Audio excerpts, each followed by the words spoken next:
हरिओम। नमस्कार मित्रों, स्वागत है आपका संस्कृत विषय अध्ययन में। मैं हूं सतीश पनेरू। आशा करता हूं आप सभी लोगों का अध्ययन अच्छा चल रहा होगा। आज बहुत दिनों बाद अ, वीडियो बनाने का मौका मिला है। बहुत काफी लंबे समय से, क्योंकि अभी आप सभी लोग जानते हैं, विशेषतः यह चैनल यूजीसी नेट संस्कृत की तैयारी के लिए हम इसमें प्रयास करते रहते हैं। तो अभी तो यूजीसी नेट के नए फॉरम जो आने हैं वो आए नहीं हैं, उस पर कोई विशेष सूचना नहीं है। बाकी जो यूजीसी से संबंधित एक नया जो नियम लागू किया गया है, जो नया नियम आया है, लागू तो अभी नहीं हुआ है, उससे संबंधित सूचना आपको मिल ही गई होगी। बाकी जैसे यूजीसी से संबंधित यदि फॉरम आएंगे तो उससे आगे हम कक्षा से संबंधित क्या विचार करना है वो सब आपको बताएंगे। तो आज मैं आप सभी के सामने इस बार का जो महाराष्ट्र का सेट परीक्षा का जो पेपर हुआ है, इस बार, पिछली बार भी महाराष्ट्र सेट परीक्षा का प्रश्न पत्र हमने हल कराया था, उससे कई लोगों को लाभ मिला था, उन्होंने तैयारी की थी। और कई लोगों की इस बार भी अपेक्षा है कि जो इस बार का प्रश्न पत्र, अभी शायद परसों ही यह परीक्षा हुई है, इस प्रश्न पत्र को हल कराया जाए, क्योंकि इनके आंसर के आने में थोड़ा समय लगता है। तो इसलिए इसके क्या सही उत्तर हो सकते हैं वो मैं आप सभी के सामने इस पूरे प्रश्न पत्र को लेकर के आया हूं, जो प्रश्न पत्र अनेकों परीक्षाओं के लिए उपयोगी होने वाला है। संस्कृत से संबंधित उच्च स्तर की परीक्षा हो या निम्न स्तर की किसी भी स्तर की परीक्षा हो, विशेषतः सेट की परीक्षा, यूजीसी नेट, असिस्टेंट प्रोफेसर या पीएचडी एंट्रेंस प्रवेश परीक्षा, उन सभी के लिए ये बहुत उपयोगी है। तो विशेषतः महाराष्ट्र के कई लोगों ने जिन्होंने यह परीक्षा दी है, उन सभी मित्रों की आशा थी, अपेक्षा थी कि इस पर वीडियो बनाया जाए, तो इसीलिए मैं आप सभी के सामने उपस्थित हूं। तो जो 100 प्रश्न पूछे गए हैं, उनके सही उत्तर क्या हैं वो मैंने अपने हिसाब से, जहां से जिसका सही उत्तर जो समुचित मिल सकता है, वो मिला करके रखा हुआ है। आप केवल इसके सही उत्तर क्या है वो देख लीजिए, ठीक है। आपका कितना स्कोर बन रहा है उस आधार पर आप आगे बढ़ सकते हैं। बाकी अन्य लोगों के लिए भी ये बहुत उपयोगी होने वाला है, ऐसी मैं आशा करता हूं, ठीक है। तो पहला प्रश्न इन्होंने पूछा है, काशिका वृत्ते है प्रणेतारौ कौ। तो काशिका के लेखक वामन और जयादित्य दोनों को बोला जाता है, ठीक है। इसके बाद है दूसरा प्रश्न है, षड भाव विकारे विकार मध्य नास्ति। तो प्राग भाव इसमें नहीं है। ये प्राग भाव तो तर्क संग्रह में जो अभाव है 4 प्रकार के, उनमें आता है। फिर है, संस्कृत भाषा कस्मिन भाषा वर्गे समावेशम अर्हति। देखिए, योगात्मक में जो श्लिष्ट है उसके अंतर्गत संस्कृत भाषा आती है। वैसे विभक्ति युक्त भी होती है, पर विभक्ति युक्त इस प्रकार का कोई वर्ग नहीं है, इसलिए योगात्मक इसका वर्ग अच्छा होगा। चौथा प्रश्न है, यहाँ पर मिलान करना है कि किस वर्ण का उच्चारण कहां से होता है। तो ये आप सभी देख ही रहे हैं, इचु ऐसा नाम तालु आ जाएगा, क्योंकि चौवर्ग में जो आता है, अकुह विसर्जनिया नाम कंठ, और उपवदमानिया नाम ओष्ठौ, और नासिका, ठीक है, यमंगना नाम नासिका चौ। इस प्रकार से इसका चौथा विकल्प ठीक हो जाएगा। इसके बाद पांचवा प्रश्न है, यकारस्य प्रयत्न अस्ति। तो ईषद स्पृष्टम अंतस्थानाम बोला गया है, तो अंतस्थ वर्णों में यकार आता है, इसलिए इसका तीसरा विकल्प ठीक होगा। इसके बाद है, अधो निर्दिष्ट विधानानाम सत्यासत्यत्वम चिनुता। देखिए, इसमें थोड़ा जिस प्रकार से इन्होंने सत्य और असत्य को चुना है, चुनने के लिए बोला है, कहा है, उस प्रकार यहाँ सत्य असत्य वाला विकल्प कोई भी उचित नहीं है। कंफ्यूजन हो जाएगा बहुत यदि आप मिलाएंगे तो, क्योंकि गलत विकल्प है। इसलिए आप इतना इन पंक्तियों पर ध्यान दीजिए कि कौन सी पंक्ति सही है, कौन सी नहीं है। उस आधार पर आयोग जब इसकी आंसर की निकालेगा, जिस आधार पर वो इसका परिणाम निकालेगा, उस पर उत्तर दे देगा। सिंहली इति यूरो भारतीय भाषा अस्ति, इसके बारे में मैंने नहीं सुना, इसके बारे में इसलिए कुछ नहीं लगाया है। और वाक्यपदीय के रचिता नागेश नास्ति, नागेशः नास्ति, ये बिल्कुल सही है। यहाँ पर मैंने इसका गलत लगा दिया है, पर यह सही है, नास्ति है। और शकारस्य उच्चारण स्थानम मूर्धा अस्ति, ये गलत हो जाएगा। और कात्यायनः पतंजलेः पूर्ववर्ती अस्ति, ठीक है, ये बात बिल्कुल ठीक है, कात्यायन पतंजलि से पूर्व है। इस आधार पर कोई सत्य असत्य यदि विकल्प आपको मिलता भी है तो आप मिला सकते हैं, ठीक है। इसके बाद है, क्योंकि जल्दी जल्दी हम केवल इनके सही उत्तरों को देख लेते हैं, बाकी प्रश्न कोई इस प्रकार के नहीं है जिस पर बहुत ज्यादा हमें विचार करना है, बस प्रश्न महत्वपूर्ण है, इतना बात बिल्कुल सही है। तो यहाँ पर किसकी रचना क्या है, तो कैयट की प्रदीप है, नागोजी भट्ट यानी कि नागेश भट्ट की उद्योत नाम की टीका है, वामन की काशिका वृत्ति है, भर्तृहरि की ब्रह्मकांडम यानी कि वाक्यपदियम का पहला कांड है। इस आधार पर इसका दूसरा विकल्प ठीक हो जाएगा। इसके बाद इन्होंने दधामि इत्यत्र धवर्णस्य दवर्णे परिवर्तनम कस्य ध्वनि नियमानुगुणम भवति, तो इसका सही उत्तर है ग्रासमान। ठीक है, तो ग्रासमान के आधार पर ग्रासमान का नियम अनुसरण करता है ये दधामि। ठीक है, बाकी इस प्रकार का ग्रिम नियम में भी होता ही है। ठीक है, चौथे को तीसरा होना, पर ग्रासमान यहाँ पर अधिक होना चाहिए। संस्कृत भाषायां पशु मात्रे प्रयुक्त मृग शब्द है ना, तो मृग शब्द यहाँ पर अर्थ संकोच का उदाहरण है। क्यों? क्योंकि पहले समस्त जीवों को, सभी जो भी प्राणी, पशु पक्षी, पक्षी नहीं पशु कह सकते हैं, केवल पशु मात्र शब्द को मृग कहा जाता था क्योंकि वो चलते रहते थे इधर उधर। पर अब केवल मृग हिरण को कहते हैं, तो इसलिए अर्थ संकुचित हो गया है। ठीक है, इसके बाद है शी सर्वनाम स्थानम। शी की सर्वनाम स्थान संज्ञा होती है। प्रगृह्य संज्ञा किसकी होती है? ईदुते दंतम द्विवचनम प्रगृह्यम। डी विकल्प ठीक होगा। विकल्प कौन सा क्या होगा ये आपको बताने की आवश्यकता है ही नहीं, क्योंकि टिक लगाया हुआ है, ये आप देख रहे हैं। तो आकारस्य का संज्ञा भवति, तो वृद्धि, वृद्धि रादैच, है ना। इसके बाद है अंत्यादलह पूर्व वर्णस्य का संज्ञा भवति, है ना, तो अलवंत्यात पूर्व उपधा। सूत्र क्या है, किसका क्या प्रसंग है, कहां से आया है, वो मैं थोड़ा आपको स्मरण करा दे रहा हूं। बाकी विकल्प सी इसका सही है, जिसका जो विकल्प है वो लगाया गया है। मृद्वी, तो वो तो गुणवचनात् सूत्र है स्त्री प्रत्यय में, उससे नीश प्रत्यय हो जाएगा, तो मृद्वी बनेगा। इसके बाद है महाभाष्यकार मते विद्या कतिधा उपयुक्ता भवति, तो चतुर्भिर प्रकारैर विद्या विद्योपयुक्ता भवति, है ना, आगम कालीन इत्यादि जो है, तो चतुर्धा। फिर है सिद्धे शब्दार्थ संबंधे इत्यत्र सिद्ध शब्दो भाष्यकार मते कस्मिन् अर्थे प्रयुक्तः, तो दोनों ही अर्थ में है। पहले तो नित्य अर्थ कहा है, फिर उसके बाद मंगल अर्थ भी बता दिया गया है, तो दोनों ही इसके ठीक होने चाहिए। स्थूल प्रशतिम अनड्वाहीम इत्यत्र स्थूल प्रशति इस्मिन् शब्दे कः समासो भीष्टः, तो यहाँ पर बहुव्रीहि समास अभीष्ट है। समास और भी वहां पर बताया हुआ है, पर ये ठीक है। तो सारंगरवाद्यों मीन से यहाँ पर मीन प्रत्यय हो जाएगा 18वें प्रश्न में। 19 में वाक्यपदीयस्य ब्रह्मकांडस्य रचयिता भर्तृहरि, ये 2 बार इस प्रकार का ऊपर भी हमने विकल्प एक देख लिया है। दधना जो होती, तो विनियोग विधि का उदाहरण है, ये अर्थ संग्रह से पूछा है। इसके बाद है अग्निहोत्रानुष्ठाने प्रथमाहुति कदा प्रदीयते। देखिए इसमें ये यज्ञ शाम को भी प्रारंभ होता है, सुबह भी प्रारंभ होता है बोलते हैं, पर प्रथमाहुति प्रातः काल में दी जाती है, ऐसा मुझे लगता है, मेरी दृष्टि से यही होना चाहिए। क्योंकि अगर सायकाल में भी यदि प्रारंभ होता है तो सायकाल भी हो सकता है, पर प्रातः ज्यादा समुचित है। दर्श पूर्णमास याग, इसके भी विकल्प 2 ठीक हो सकते हैं, क्योंकि ये दोनों पक्ष चलते, यानी कि दोनों पक्ष मिला करके एक ही मास होता है, और मासम एकम लिखा है तो भी एक ही बात है। फिर भी मासम एकम होना चाहिए। बाकी अब आयोग वाले, परीक्षा कराने वाले इसका क्या सही उत्तर मानते हैं ये तभी देखा जाएगा, इस पर ज्यादा विचार नहीं करना है। तो रक्त संज्ञोनुनासिक, है ना, अनुनासिक की रक्त संज्ञा होती है, ऋक् प्रातिशाख्य से पूछा गया है। इसके बाद है शून्यम स्थानम पूरयत, तो भाव प्रधानम आख्यातम। निरुक्त में है सत्व प्रधानानि नामानि भाव प्रधानम आख्यातम। इसके बाद है जानश्नुति रैक्व संवाद, तो जानश्नुति और रैक्व संवाद ये छांदोग्योपनिषद में प्राप्त होता है। ठीक है, इसके बाद एक बार मैं देख लेता हूं मैंने माइक जोड़ा या नहीं।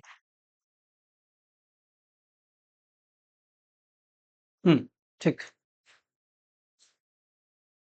चलिए, तो इसके बाद हाँ, अर्थ व्याख्यान मूलकम वेदांग शास्त्रम अस्ति, तो इसका सही उत्तर निरुक्तम होना चाहिए। ठीक है, निरुक्तम। अब इसके बाद आगे देखते हैं माक्ष मूलर मते ऋग्वेद से रचना काल, तो ऋग्वेद का रचना काल इन्होंने 1200 शतकम माना है। यं क्रंदसी अवसातस्तभाने इत्यत्र क्रंदसी पदस्य अर्थः शायण मते, तो द्यावा पृथ्वी, हिरण्यगर्भ सूक्त का यह मंत्र है।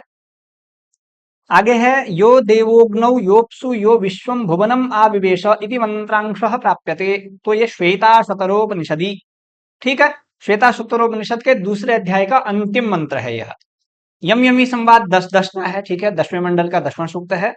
गोपद ब्राह्मणे प्रपाठकाः सन्ति, तो गोपद ब्राह्मण में पहले में 6 हैं और पूर्व गोपद में 6 हैं और उत्तर गोपद में 5 हैं, तो टोटल एकादश।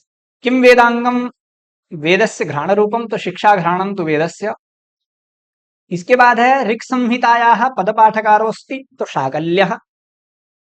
का राष्ट्री संगमनी, वाक्, है ना, अहम राष्ट्री संगमनी वसूनाम चिकितुषी, इस प्रकार मंत्र है वाक् सूक्त का। तो कितव सूक्त से दृष्टा कह, तो कितव सूक्त का मतलब ये अक्ष सूक्त है, तो कवश ऐलूषः, ठीक है। इसके बाद है तो कौत्स का मत है कि अनर्थका ही मंत्राः कौत्सः, ये निरुक्त से पूछा गया है। तो मृगशीर्ष नक्षत्रम अधिकृत्य वेदानाम कार्य निश्चिति ही केन कृता, तो बाल गंगाधर तिलक ने ज्योतिष के आधार पर किया है, ठीक है। अदिति काल, मृगशिरा काल, कृत्तिका काल, अंतिम काल। श्रेयो ही हीरोभिप्रेयसो वृणीते इति कुत्र पठ्यते, तो ये कठोपनिषद में है, दूसरी वल्ली में, ठीक है।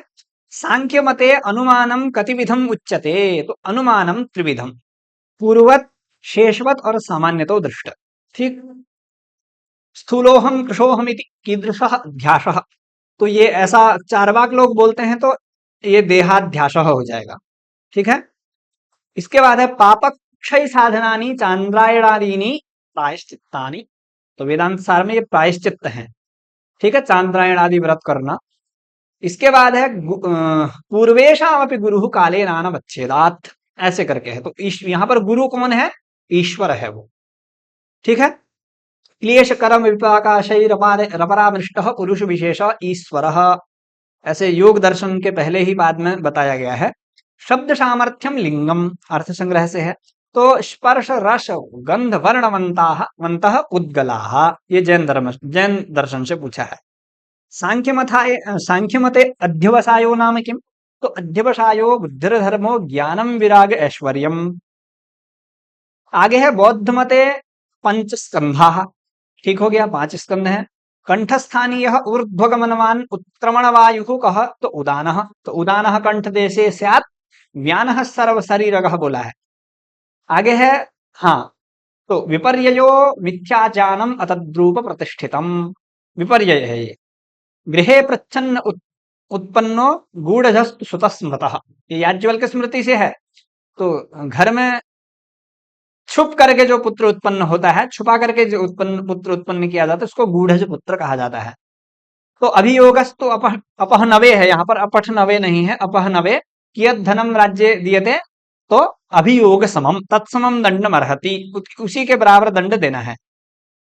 पितृ पितामहानमात्यान कुर्वीत इति कोणपदंतः, ये अर्थशास्त्र से है, इसका मत ये है, ठीक। आचारः परमो धर्मः श्रुत्युक्तस्मार्थ एव च, ये प्रथम अध्याय में ही है मनुस्मृति के। इसके बाद है अंगुली मूले किम तीर्थम भवति, तो दैव तीर्थम भवति, ठीक है। बाकी जो नेट की परीक्षा की तैयारी कर रहे हैं उनके लिए बहुत उपयोगी यह प्रश्न पत्र है, सभी को देखना चाहिए। तो प्रदीपः सर्व विद्यानाम उपायः सर्वकर्मणाम आश्रयः सर्वधर्माणाम शश्वत अन्वीक्षिकी मता, ठीक है। विकल्प ठीक लगा ही रखा है, आपको बताने की आवश्यकता नहीं है कि 54वें प्रश्न का सी है, डी है, ये प्रश्न संख्या भी आपको पता ही है, बस मैं याद दिला देता हूं कौन सा प्रश्न कहां से है, क्या उसका प्रकरण है। तो याज्ञवल्क्य स्मृतेरनुसारम लिखितम भुक्ति साक्षिणश्चेति किम, तो प्रमाणम, ये प्रमाण है, ठीक है। तो धर्मशास्त्रम तो वैस्मृति, ये भी मनुस्मृति का ही कथन है, मुझे लगता है शायद दूसरे अध्याय का है। भित्तर स्तंभलेख का भाषा, तो भित्तर स्तंभलेख की भाषा है संस्कृत, ये समुद्रगुप्त का है। रुद्रदामन शिलालेख कुत्र विद्यते, तो जूनागढ़ शिलालेख है रुद्रदामन का। नाट्यम भिन्न रुचिर्जनश्च बहुधाप्येकम समाराधनम, ये बहुत ही अच्छा श्लोक है मालविकाग्निमित्रम, ठीक है। इसके बाद है हाँ, वरम विरोधोपि समम महात्म भी, ये किरातार्जुनीम का है, भारवे है। तुकाराम चरितम, ये पंडिता क्षमाराव की कृति है। इदम कविभ्यः पूर्वेभ्यः उत्तर नाम चरितम का मंगलाचरण ही है, क्योंकि कुछ ऐसा प्रश्न है ही नहीं जिस पर आपको विशेष रूप से बताना पड़े। तो शौकुमार्य, यहाँ पर शौकुमार्य को विशेष ध्यान देना है, ये क्रोचे का है, क्योंकि इसको क्रोचे को वक्रोक्ति सिद्धांत का विदेशी उत्थान कहा है आचार्य रामचंद्र शुक्ल ने, तो वक्रोक्ति में ही शौकुमार्य नाम का गुण माना जाता है, इसलिए तो क्रोचे का मत है। तो अरिस्टोटल महोदय न, तो अरिस्टोटल का मतलब यहाँ अरस्तु है। तो अरस्तु का जो विरेचन सिद्धांत है, अनुकरण और विरेचन दोनों सिद्धांत हैं उनके, तो विरेचन सिद्धांत को कथार्शिस भी कहते हैं। इसलिए प्रश्न थोड़ा घुमा करके पूछा हुआ है, कठिन है। तो इसका विकल्प ये होगा। तो मृच्छकटिकम प्रकरण है, आप जानते हैं। शिवराज्योदयम के लेखक श्रीधर भास्कर वर्णेकर हैं। और सत्याग्रह गीता इस काव्य के रचयिता हैं पंडिता क्षमा राव, रचयित्री। ठीक। ये तात चंद्रापीड विदित वेदितव्यस्य, यहाँ पर शुकनाश किसको कह रहे हैं? शुकनाश चंद्रापीड को कह रहे हैं। ठीक है, चंद्रापीडाय, ऊपर खुद ही लिखा हुआ है तात चंद्रापीड। ठीक। व्याप्ति ही साध्य वदन्यस्मिन् शमंद उदाहरतः। तो न्याय सिद्धांत मुक्तावली से जो व्याप्ति का पूर्व लक्षण किया था, इसमें दोष आ गया था, अव्याप्ति दोष। ठीक। इस प्रश्न में थोड़ा संदेह है, इसलिए मैंने इस पर कुछ निशान नहीं लगाया है। सत्वरजस्तमसाम साम्यावस्था प्रकृति ही भवति। ठीक। इसके बाद है तदा दृष्टु स्वरूपे अवस्थानम, ये भी योग दर्शन का सूत्र है। तो शाब्द भावनायाः अंशत्रयम् भवति साध्यम साधनम इति कर्तव्यता चेति। फिर यहाँ पर ये लक्षणा शक्य संबंध तात्पर्यानुपपत्ति ही। लक्षणा में तात्पर्य दो अनुपपत्ति है, अन्वयानुपपत्ति और तात्पर्यानुपपत्ति। तो लक्षणा में तात्पर्यानुपपत्ति है। ठीक है। आगे है विशेष पदार्थे पुनः विशेष स्वीकारे का हानि। इसका भी स्रोत मुझे मिल नहीं पाया, इसलिए नहीं लगाया है कुछ भी। इंद्रियार्थ सन्निकर्ष जन्यम ज्ञानम प्रत्यक्षम, तो सन्निकर्ष मध्यम का व्यापार कहलाता है। ठीक है। इदमाद्यम पदस्थानम सिद्धि सोपान पर्वणाम इयं सा मोक्षमाणानाम अजन्महाराज पद्धति ही। तो ये वाक्य पद्यम के ब्रह्मकांड की कारिका है। शब्दत्व साक्षात्कारे समवेत समवाय, मुख्य मुख्य स्थानों से प्रश्न पूछे इन्होंने। देखिए यहाँ पर ये जो पंक्ति मुझे काव्य प्रकाश में कहीं दिखी नहीं, फिर भी ये जो पंक्ति इन्होंने लिखी है, इसके आधार पर मैं कह सकता हूं कि इसका सही उत्तर प्रसाद होना चाहिए। बाकी और माधुर्य भी हो सकता है, ओज भी हो सकता है, समता भी हो सकता है, मैं इस पर निश्चित नहीं हूं। फिर भी प्रसाद जहां तक सम्मत हूं। शिशुपाल वध महाकाव्य में 20 सर्ग हैं, ये आप सब लोग जानते हैं। ठीक। अब ये कृष्ण सारे ददच्चक्षुस्त्वयि चाधिज्य कारम के, ये दुष्यंत के प्रति कह रहा था वो सूत, तो यहाँ उत्प्रेक्षा अलंकार है। ठीक। नहीं, शायद नट कहता है, प्रारंभ में ही है। तो शालिनी मालिन्यो हो कस्मिन अंशे लघु गुरु सादृश्यम अस्ति। इस प्रश्न में भी संदेह हो गया, मेरे को समझ में नहीं आया कि किस प्रकार ये प्रश्न पूछ रहा है। फिर भी मध्यम में देखेंगे शालिनी, क्योंकि शालिनी छंद में 11 अक्षर होते हैं, मालिनी में 15 होते हैं, और दोनों में गण व्यवस्था भी भिन्न है बहुत।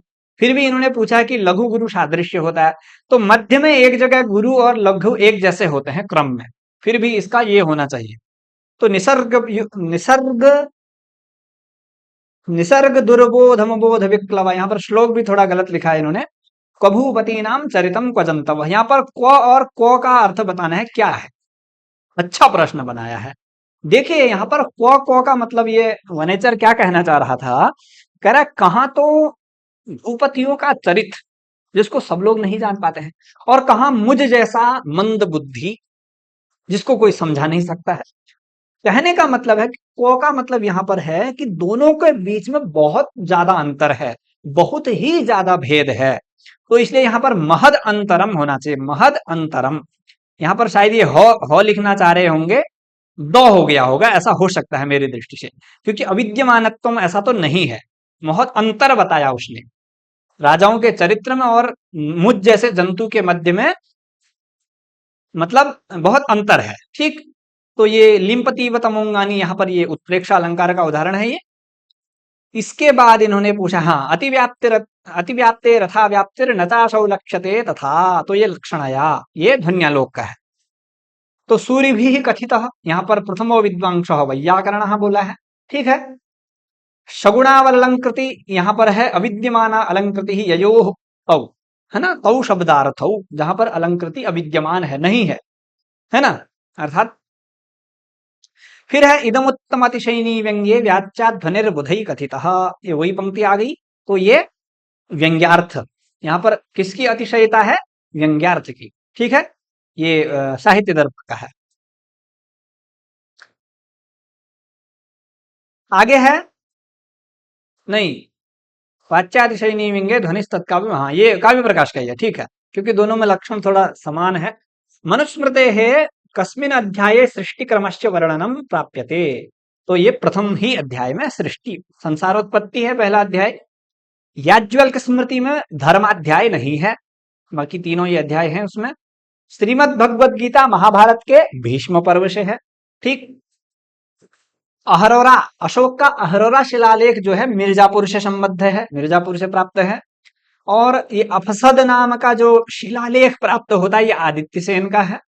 ठीक है, आदित्य सेन का है। और भूतमात्रेन्द्रियार्थानाम शंभुवः सर्ग उच्यते, तो इस सर्ग का लक्षण है। ठीक है, सर्ग के 4 भेद होते हैं। ठीक है, प्राकृतिक नित्य कुछ इस प्रकार से भेद हैं।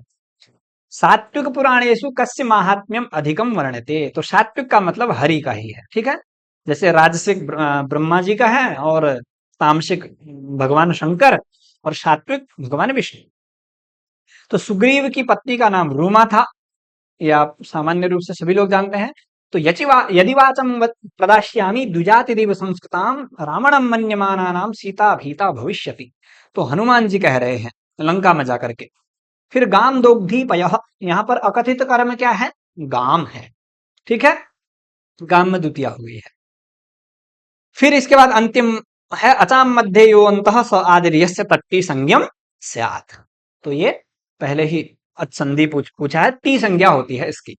तो इस प्रकार से हमने महाराष्ट्र की सेट परीक्षा में पूछे गए 100 प्रश्नों को, संस्कृत के 100 प्रश्नों को, सबके समुचित उत्तरों को देख लिया है। बाकी आप लोग जो भी इस परीक्षा को देकर के आए हैं, आप लोग मिला सकते हैं कि आपके कौन कितने सही हैं, कितने गलत हैं। उस जिस आधार पर पूर्व वर्षों में मेरिट इत्यादि जाती है, उसी आधार पर थोड़ा देख सकते हैं कि प्रश्न पत्र कितना है, कठिन है, सरल है। ठीक है, तो अन्य लोगों को भी शेयर करिएगा, लाइक करिएगा वीडियो को, ताकि अन्य लोगों को भी इसका लाभ मिल सके। ठीक है, तो अभी के लिए बस इतना ही। आप सभी का बहुत बहुत धन्यवाद। नमो नमः।